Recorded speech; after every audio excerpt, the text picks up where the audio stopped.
Welcome to Alaska, a world not dominated by humans, but by nature, that extends as far as you can see. Alaska isn't like anywhere else in America. It's in a league of its own, with rising mountains and rugged glaciers dominating its landscapes. Alaska has been on my travel bucket list for a long time, and being able to come and see what this beautiful place has to offer was an amazing experience.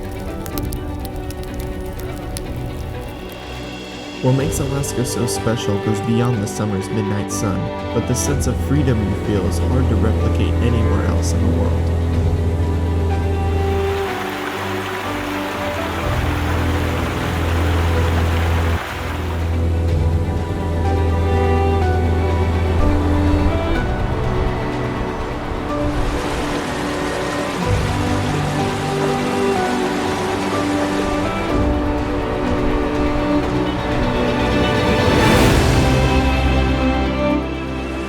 We rented an RV, which was perfect for us, as it gave us the mobility to hop around Alaska on a whim and be able to guide ourselves along Alaska's sparse highways and be able to spend our time where we wanted to most.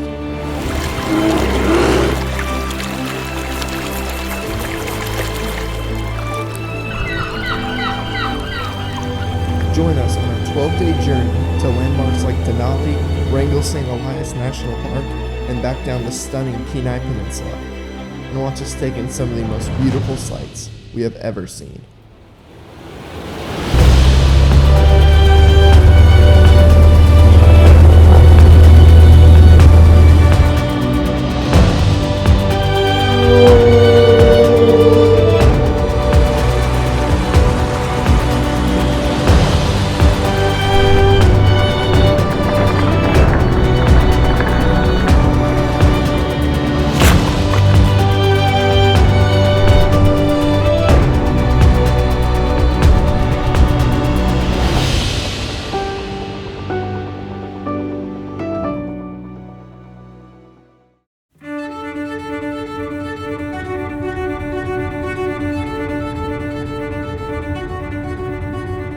We left Anchorage heading north to an old mining town called Independence Mine, situated in the mountains between Anchorage and Talkeetna.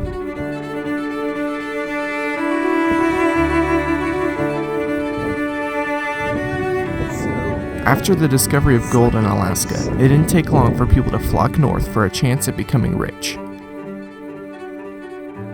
At its peak in 1941, Independence Mine hosted over 200 miners with 22 families, mining over 34,000 ounces of gold, valued today at over $18 million. It's like when ice.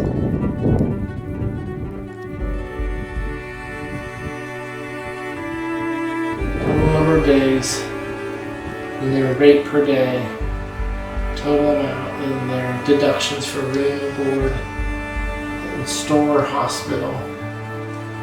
Total deductions, balance, doing their payroll check, and then they signed for it. So they had a sheet each month. This is from August of 1929. World War II was the beginning of the end for Independence Mine. After the United States became involved in the war, the mine was shut down. Although it briefly resumed operations after the war, the mine never reached the level of success it had before, closing for good in 1959.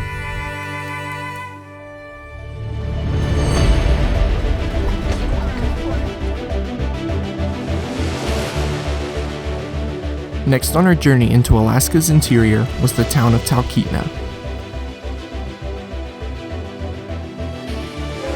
We were starting our trip out with a bang, an aerial tour of Denali and the Alaska Range, with weather permitting, a glacier landing.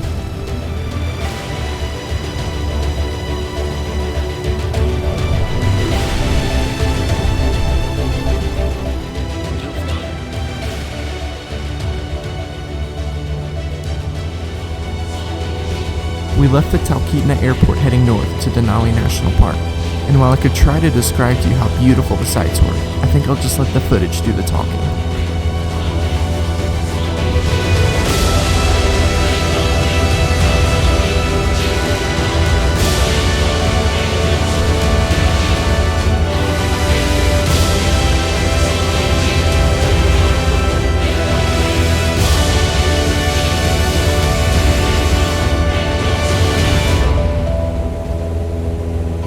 Though we encountered weather that kept us from landing, seeing nature in its purest form is something I'll never forget. It is truly incredible how remote and wild this part of the world is, and an aerial tour was the perfect introduction to the Alaskan wilderness.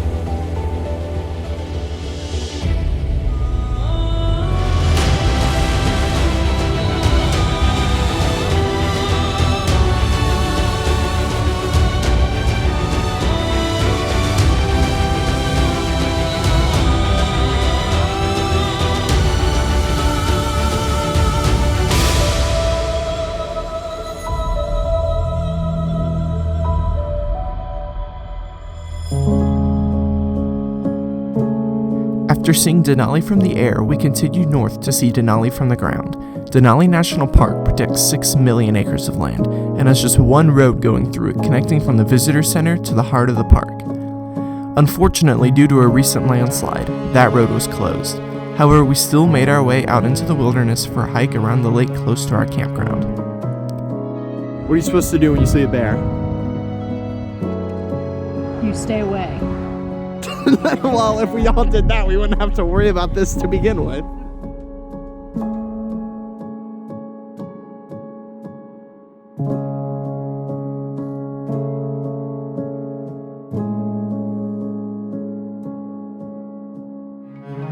Denali is widely known for using sled dogs to navigate the park in the winter, so we just had to stop by the sled dog kennel in Denali National Park before we left.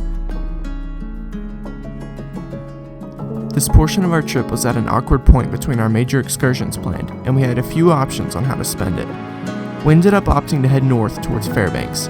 We ended up at Sheena Hot Springs, which is a resort camping area just north of town. You ready for this?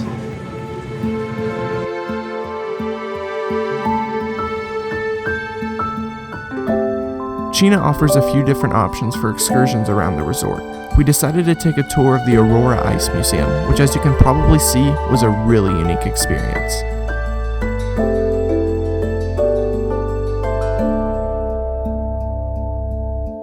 Are we, Dad? We're in some kind of ice museum in the middle of Alaska. In the middle of Alaska. That's right. Ice museum. That's right.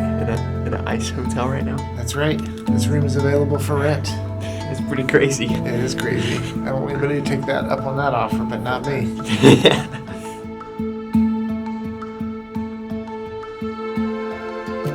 What are we thinking? Appletini Yes. It's cold. out of an ice cup. That's right. What you think?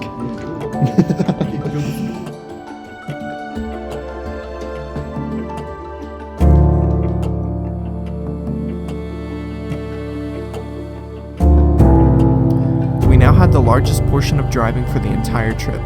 We drove our way back down to Anchorage and then far east to Wrangell St. Elias National Park. Wrangell St. Elias is the largest U.S. national park, larger than Yellowstone, Yosemite, and Switzerland combined.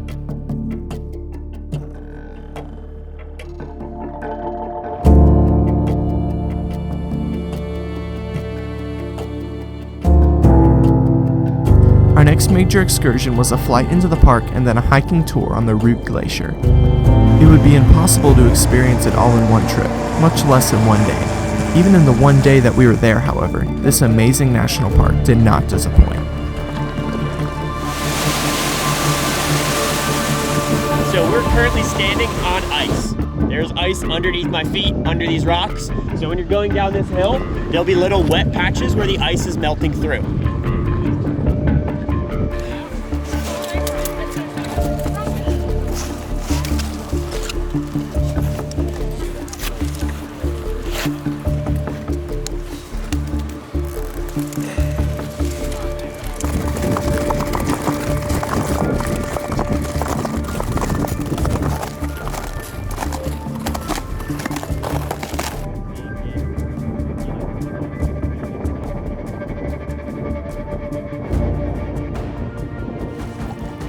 What makes a glacier is that it moves.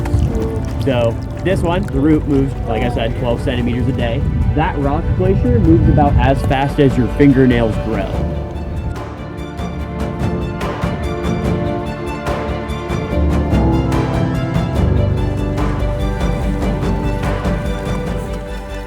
Standing on a glacier and looking into the beautiful blue pools is something I'll likely only experience once in my life. You really get a sense of scale standing there on a massive glacier surrounded by towering mountains.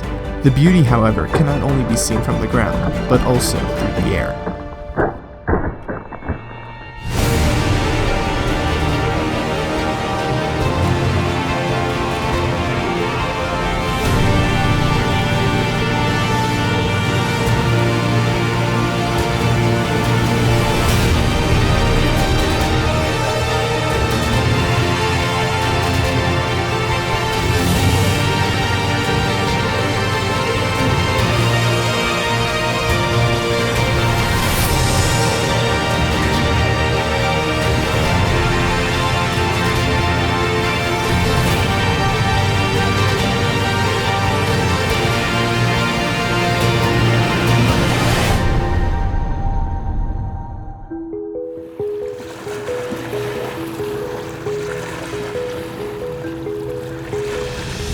Mornings in Alaska ain't half bad with a cup of coffee and this view. The last leg of our trip took us back west to the Kenai Peninsula, south of Anchorage. We soon found out that coastal Alaska was even more beautiful than the interior.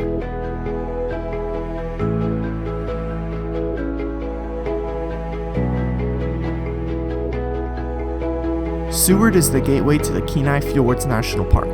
Taking a tour out into Resurrection Bay and the Kenai Fjords allowed us to see so much marine life. From whales to seals to orcas, we really got to see it all out on the open water.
While in Seward, we went to the Alaska Sea Life Center, which is an aquarium and research station for marine life in the Gulf of Alaska.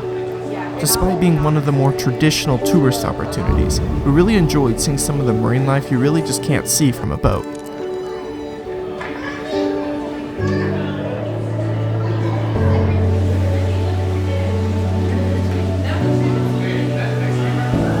On the west side of the peninsula was Soldotna, a launching off point for Lake Clark and Katmai National Parks. Alright, so today we leave on our last big expedition of this vacation.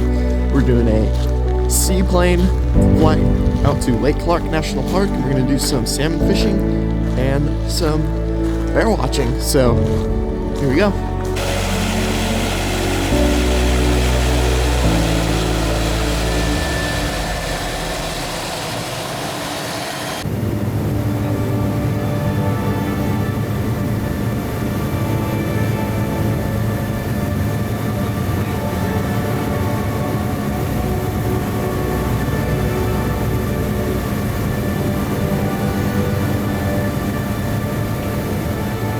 We flew out on a float plane and crossed the Cook Inlet into the Aleutian Mountains.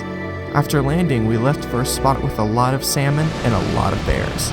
Let's just say, neither were disappointing.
awesome. Yeah, thank you. I was sitting there like, oh, this is gonna come, but it wouldn't come out.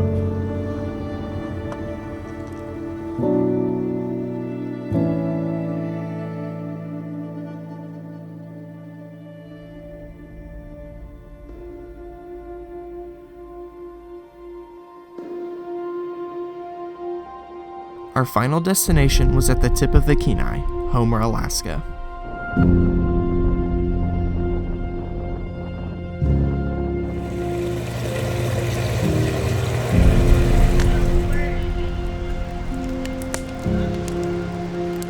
This is it. This is the last hike of the trip. And don't even feel like I'm in Alaska anymore. I feel like I'm in a rainforest. Out here in the middle of nowhere.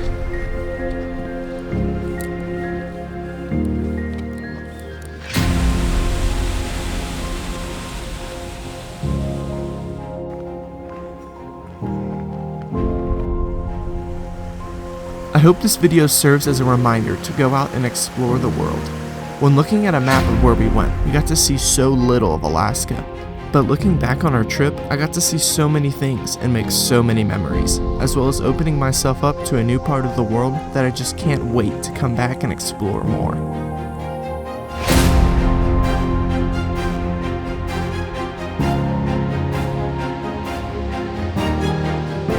Unfortunately, we can't see Denali this morning. It's just too cloudy over the Alaska Range, but man, it is just so beautiful.